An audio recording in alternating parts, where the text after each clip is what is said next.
Quando a estrutura substitui a liderança. Eu estava trabalhando em uma grande agência de publicidade. Após meu primeiro ano na empresa, a liderança decidiu implementar um apontamento de horas. Diferentemente de uma firma de advocacia em que um advogado cobra pelo número efetivo de horas que trabalha para o cliente, na agência isso seria um modo de a empresa manter controle sobre. Na verdade, ninguém fazia ideia da utilidade daquilo. Era apenas algo que fomos obrigados a fazer. Eu consegui evitar preencher a minha durante alguns meses. Se estivesse controlando como eu usava meu tempo, não seria necessário comunicar à empresa que estava trabalhando 100% do meu tempo com um único cliente que me for atribuído. Claro, levei uma bronca por não ter preenchido as planilhas.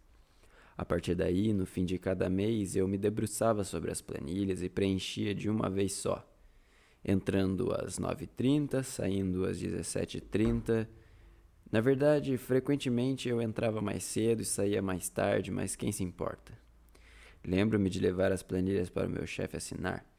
Ele olhava para elas e comentava sarcasticamente: "Você com certeza é um trabalhador muito consistente, não é?"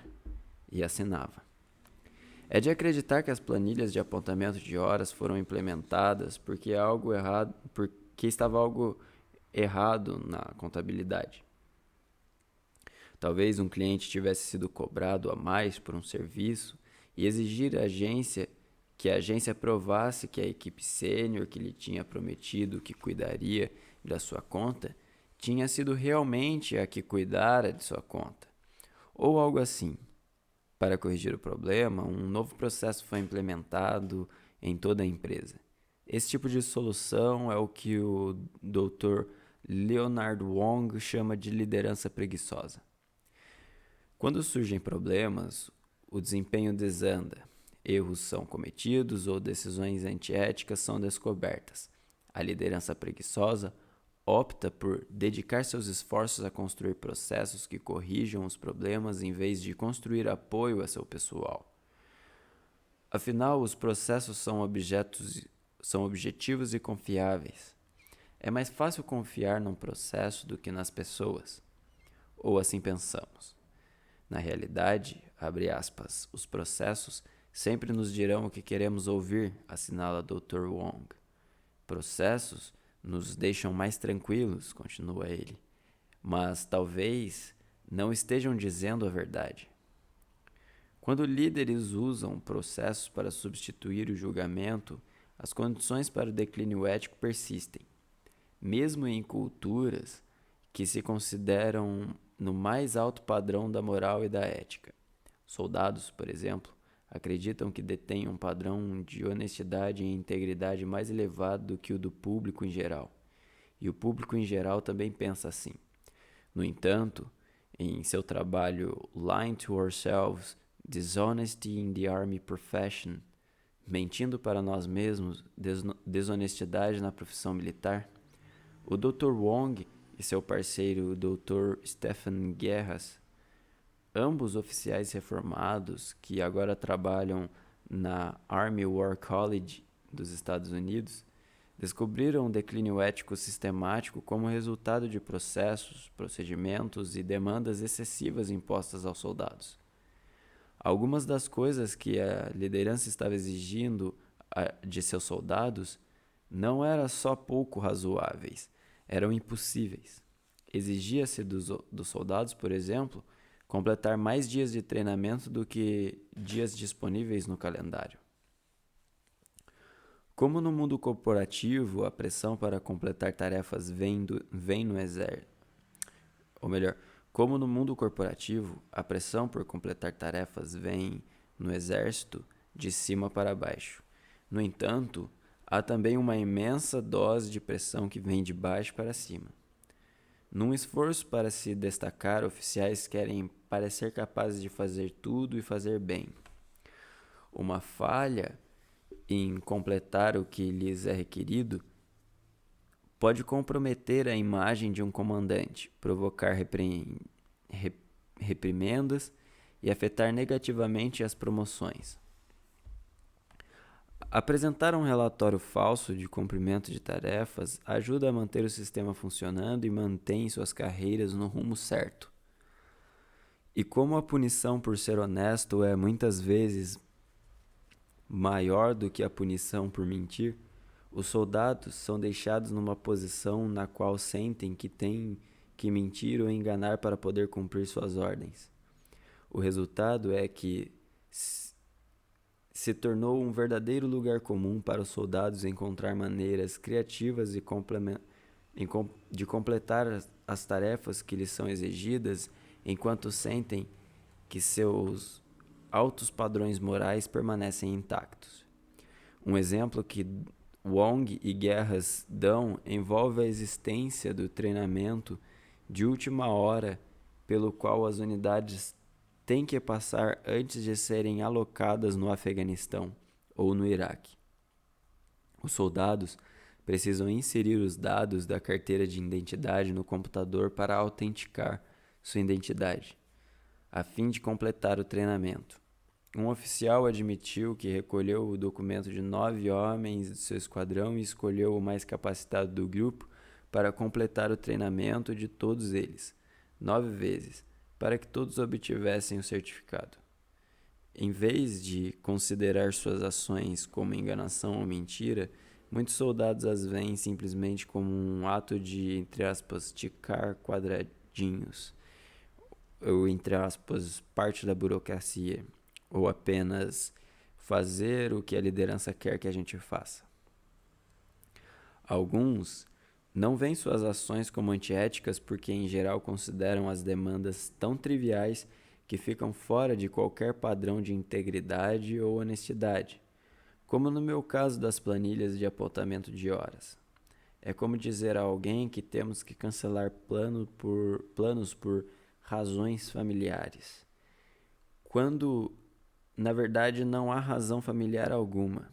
Só queremos cair fora daquele evento sem magoar os sentimentos de ninguém. E embora estejamos mentindo, como é só uma mentirinha entre aspas inofensiva, ainda acreditamos que somos honestos. No entanto, quando essas transgressões aparentemente pequenas se infiltram numa cultura, isso é sinal de declínio ético. Lembre-se de que a própria definição de declínio ético fala de envolvimento em comportamento antiético enquanto se acredita estar agindo de acordo com o nosso código moral ou ético.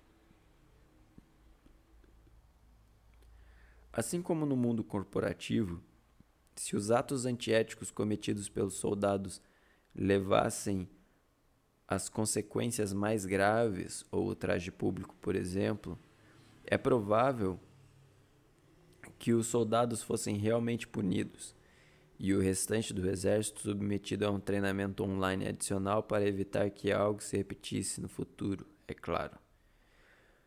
Há uma grande ironia em tudo isso. Quando aplicamos soluções de mentalidade finita a problemas de declínio ético criados devido a uma mentalidade finita, o que obtemos é mais declínio ético. Quando usamos processos e estruturas para resolver problemas culturais, estamos, em geral, criando mais mentira e enganação. Mentiras pequenas tornam-se mentiras enormes, e esse comportamento passa a ser considerado normal. Liderança preguiçosa não é eufemismo para maus líderes e pessoas ruins. Assim como uma pessoa que opta por não praticar exercícios não é, por isso, uma pessoa ruim. Decisões tomadas por uma liderança preguiçosa frequentemente podem ser bem intencionadas. No entanto, no caso do exército, ou de qualquer grande organização, aliás, lideranças podem acreditar genuinamente que todas as exigências extras que elas fazem aos soldados são úteis. Mas, como líderes seniores raramente são submetidos a tais exigências extras, podem estar alheios aos problemas que suas, entre aspas, soluções causam. Se tivesse consciência disso, ou então também estivesse sujeitos à hipocrisia, a disfunção ou a burocracia excessiva, eles, assim como meu chefe na agência, possivelmente se tornariam cúmplices dessa charada. Quando isso acontece, esses líderes por vezes também se envolvem em racionalização e autoenganação, e a bola de neve vai aumentando. Se o declínio ético pode ocorrer em lugares nos quais a integridade é levada realmente a sério, como entre os militares, então pode ocorrer em qualquer lugar. E ocorre. Por mais que eu tente, nunca será bastante salientar quanto o declínio ético é comum em nossas empresas e instituições. Contudo, mais estrutura não é o antídoto. Processos são muito bons para gerenciar uma cadeia de suprimentos. Por exemplo, procedimentos ajudam a melhorar a eficácia industrial. O declínio ético, no entanto, é um problema relacionado a pessoas. E apesar de parecer contraintuitivo, precisamos de pessoas. Não é de mais papelada, treinamento ou certificados para resolver problemas em relação às pessoas. O melhor antídoto e vacina contra o declínio ético é uma mentalidade infinita. Líderes que dão a seu pessoal uma causa justa para levar adiante e lhes dão a oportunidade de trabalhar com uma equipe de confiança. Esses líderes estão construindo uma cultura na qual seus funcionários podem trabalhar com metas de curto prazo, enquanto também levam em conta a moralidade, a ética e o impacto mais amplo das decisões que tomam para alcançar tais metas. Não porque alguém disse que precisava fazer isso. Não porque existe uma lista de tarefas que exige isso. Não porque fizeram um curso online da empresa sobre, entre aspas, como agir eticamente, mas porque é o natural a fazer. Agimos de forma ética porque não queremos fazer nada que prejudique o avanço da causa justa. Quando sentimos que somos parte de uma equipe de confiança, não queremos falhar com nossos colegas de equipe. Sentimos-nos responsáveis pela equipe e pela reputação da empresa, não só por nós mesmos e nossas ambições pessoais. Quando nos sentimos parte de um grupo que se importa conosco, queremos fazer o que é certo e deixar nossos líderes orgulhosos. Nossos padrões se elevam naturalmente. Como os animais sociais que somos, reagimos ao ambiente em que estamos. Põe uma pessoa boa num ambiente que sofre de declínio ético e essa pessoa ficará suscetível a lapsos éticos. Da mesma forma, pegue uma pessoa, mesmo que tenha agido de forma antiética no passado, e ponha numa cultura mais forte, baseada em valores. E essa mesma pessoa também agirá de acordo com os padrões e as normas desse ambiente. Como já afirmei antes, líderes não são, por definição, responsáveis pelos resultados. Eles são responsáveis pelas pessoas que são responsáveis pelos resultados. É uma tarefa que requer atenção constante, porque é algo composto de pequenas coisas, e essas coisas em algum momento podem se romper. Líderes de mentalidade infinita aceitam que a criação de uma cultura resistente ao declínio ético exige paciência e trabalho árduo. Exige dedicação a uma causa, um viés para a vontade e não para recursos, e a capacidade de fomentar equipes de confiança. Pode levar mais de um trimestre ou de um ano, dependendo do tamanho da empresa, para sentir o impacto do investimento. E uma vez estabelecidos ou reestabelecidos os padrões éticos, eles têm que ser vigilantemente mantidos. Se o declínio ético for empoderado por autoenganação, fomentar um comportamento ético exigirá total honestidade e constante autoavaliação. Lapsos éticos existem e são parte do que nos faz seres humanos. O declínio ético, no entanto, não é parte da condição humana. Declínio ético é uma falha da liderança e um elemento controlável na cultura corporativa, o que significa que o oposto também é verdadeiro. Culturas eticamente fortes são o resultado do esforço de líderes de visão infinita.